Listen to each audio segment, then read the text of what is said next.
Hey everybody, Chris here, You Join Off-Road, North Carolina, wrapping up 2024 with a few cool builds. This is a bit of an oddity rig. It's an RV, but it's not an RV, so it's quite unique. And the customer can chime in. As far as I know, it was used as some sort of mobile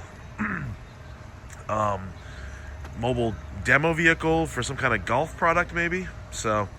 Not really sure, but very unique body on this thing and unique wheelbase, which I'll get to later on how it caused a bit of some head scratching. So it's a 2003, it's an E350, 7.3 diesel, has our 6-inch kit on 33s.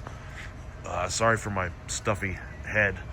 I was sick, then I got over it, then I got it again.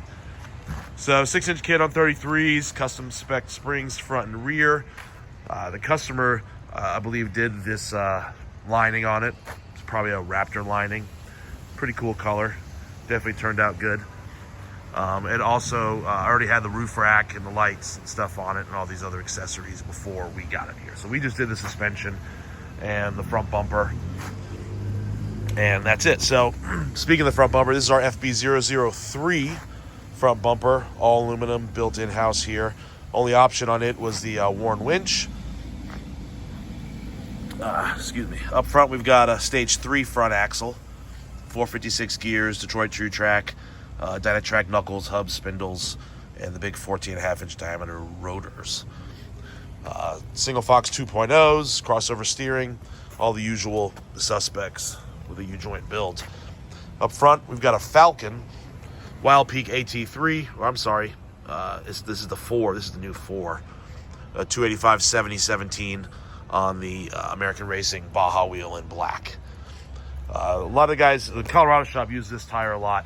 Apparently it's really good in the snow and ice. Grill we did not do. Customer did that. I believe that's one of the eBay special Ford grills that have been popular lately. We did pull the transmission out of this one, which was tough because we had to do it on the ground. We couldn't rack this thing to get the transmission out. We actually built it on the ground like we do all of our RVs. So we did the suspension first, then that gave us enough room to get under there and get the transmission out. Then we sent it off for a full rebuild. Behind that, we've got an NV271 T-case.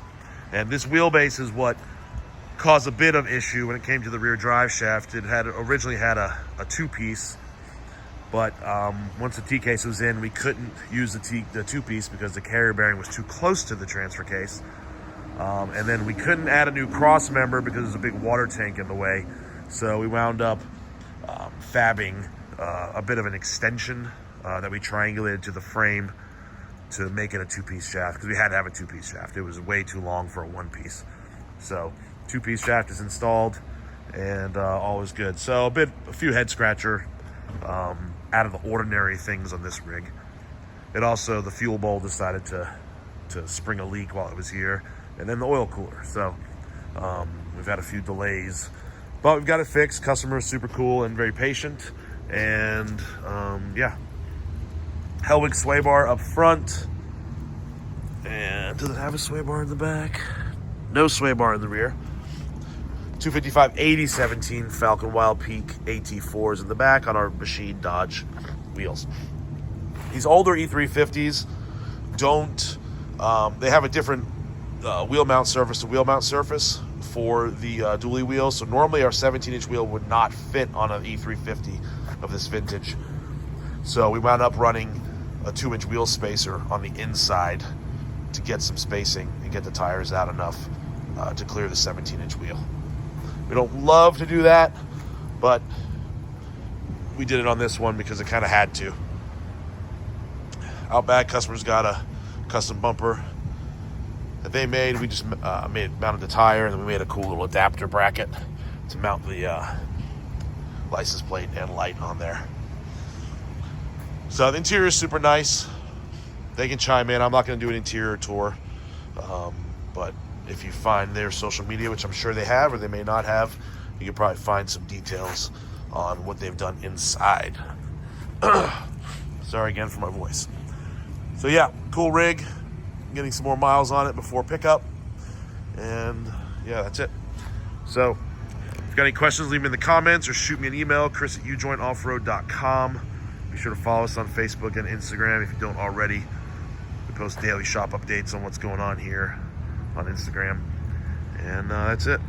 Thanks for watching. Have a good day.